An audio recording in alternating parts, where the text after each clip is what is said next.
Okay, hi everyone, welcome to Beyond the Board, where every stone tells a story. I'm Celine, and actually I'm like the mastermind of this channel. And today we are very honored to have Mr. James Lee over for us for our first video. And today he'll be sharing about his journey from being a very young, passionate Weiqi player, and now he's like the president of Singapore Weiqi Association. And before we get into it, maybe we get James to introduce yourself. Hi everyone, I'm James, currently serving as President of Singapore Weiqi Association.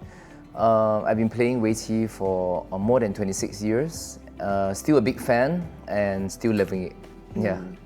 Actually, James 老师 is like my 启蒙老师, so he was the first teacher who taught me Weiqi in primary school when I was just P2, very young, 8 years old, and he still remains as a mentor to me right now. And to get into it, looking back onto your Weiqi journey, right, what kind of roles have you played over the years? Well, I think similar to all our Weiqi friends in the community, we all always start out as a competitor, as a passionate enthusiast, and ultimately we could diverge into a variety of roles. For me personally, as a boy, I've been heavily influenced by mind sports. My father and grandfather were very passionate players of xiangqi, Chinese chess. My father has always tried to support me by encouraging me to read Chinese stratagems, 孙子兵法, 36计. These are the books that my father will always try to procure or even borrow from the library and encourage me to read. And so what he tried to do was to spark my interest in Chinese language, in the language, to see if I could practice it a little bit more, and also to spark my curiosity about Chinese history, especially the ancient history of China, for example. There was one extreme move by my father that he even brought me to Beijing to visit the Forbidden City and to see how the emperors, the environment where they stayed in Zijingcheng during the Ming Dynasty and the Qing Dynasty. This is the type of parenting that my father has practiced onto me, and it really influenced me a lot because that's a very important factor because it gave me it planted a very important seed during my childhood. Back in 1999 when I entered Nanyang Polytechnic, my friends who knew that I was a passionate player of xiangqi introduced me to this manga, Hikaru no Go. He told me that, oh, you're into chess games, right? Hey, take a look at this one. And after browsing chapter 1, I fell deeply in love. I felt that this mysterious game with crazily simple set of rules and very simple set of equipment could allow me to play such a complicated and beautiful and abstract work of art or a game of Weiqi. So that really inspired me to get to know more. But ironically, the chess club was about to be closed down. Oh my God! So that's crazy. What a twist of fate. So I asked my seniors, because the seniors who were year 3s, they decided to close the club down because they found no one suitable enough to take the club forward. Yeah, I actually reached out to them and tried to persuade them that maybe I could give it a try. If you are willing to teach me, let me take the club and let's see how it goes. So I'm very humbled that my seniors trusted me, and they decided to not close the club, rather revamp the club under a new team under my charge. So as a year 1.5, almost to year 2, I took over the chess club, and subsequently by year 2 we changed the name to NYP Mind Sports Club. Yeah. Obviously, Weiqi being in its infancy stage, we had a very small group. We are a very small group of people who don't know how to play. So what happened was we gathered some members from chess and Chinese chess and the Weiqi group to fork in some cash, $50 per person, and then together we managed to crowdfund enough funds to invite the coach from Singapore Weiqi Association, Mr. Yang Jinghua, to come over to NYP to conduct 8 sessions of beginner crash course. The 8 sessions really changed my life. Yeah. After explaining the whole game, I finally understood what Weiqi was all about. Yeah, the capturing, the strategies to capturing, and territorial conquest, the art of managing space. So it's a beautiful process, and it really caught my eye. And I started pondering, why didn't I get to learn this when I was a child? What a pity. But pity turned into motivation. Regret turned into my feel for hope. Maybe we could do something about it. So through the Mind Sports Club, we started to rigorously promote Weiqi throughout the School of Business, School of Engineering, and we started doing booths all over the place. By the time I turned year 3, we had almost 100 plus members at the NYP Mind Sports Oh, that's Club. a lot. Yeah, we were very happy and surprised at the same time. So, of course, it's a mixture of Weiqi and so on, but we also had a very big Weiqi group back then.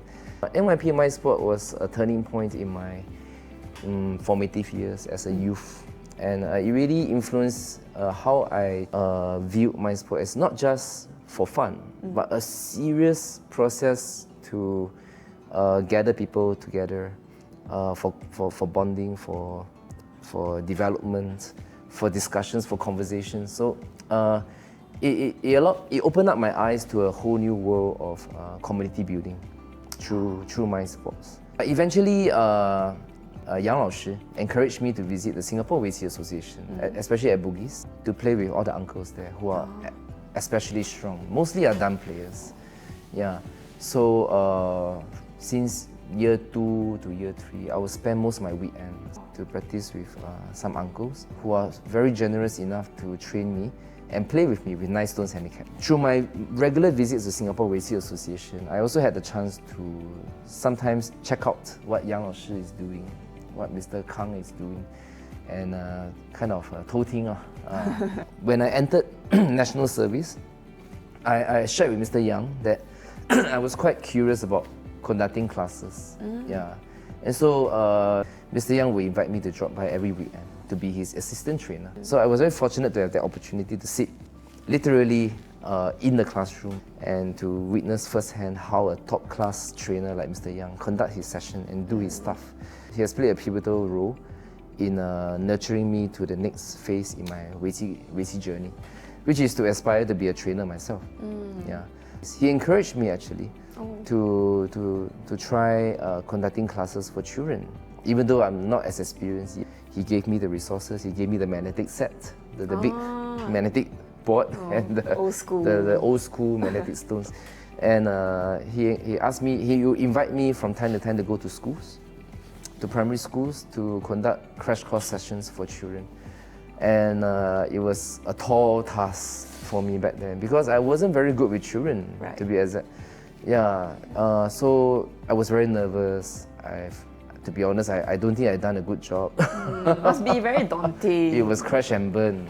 Because it was a class of kids, right? Yeah, imagine Must be scary. 30 plus pairs of eyes looking at you, expecting something coming out of my mouth. You know, definitely a daunting experience. But I'm very glad that I had the chance to go through those experiences and have that opportunity to make mistakes and be corrected by experienced teachers in MOE, in the schools, on the spot. And they will advise me how you could manage the children or better conduct the class, how you could interact with the children of this age group or this age group. Yeah. That's nice. So after 1 or 2 years of going to schools, under the invitation of Mr. Tan, I decided that I could do a bit more. And therefore, end of 2005, I decided to go all out and become a full-time activist in the Weiqi ecosystem. Also, you quit your previous job in the bank industry. Yes, indeed. Yeah. So after thorough consideration and discussion with my family, I decided that this might be my calling. Yeah. Because through those part-time gigs in the primary schools, I felt this indescribable feeling of satisfaction and challenge, and something that I felt that I wanted to do to contribute my worth to the community in Singapore. And Mr. Tan really helped me a lot along that way. He found opportunities for me to teach in Holy Innocents Primary School as a full-time trainer. To handle a CCA as a trainer, you need to be devoted to the cause. So I'm very thankful to Holy Innocents Primary School for their trust in me for the past 20 over years. Yeah, having a 20-plus-year-old Weiqi trainer was is unheard of as a full-timer some more. Because Singapore Weiqi Association already had 3 professional trainers taking up the full mantle of the training system in the association, from beginners all the way to done players. It's fully covered.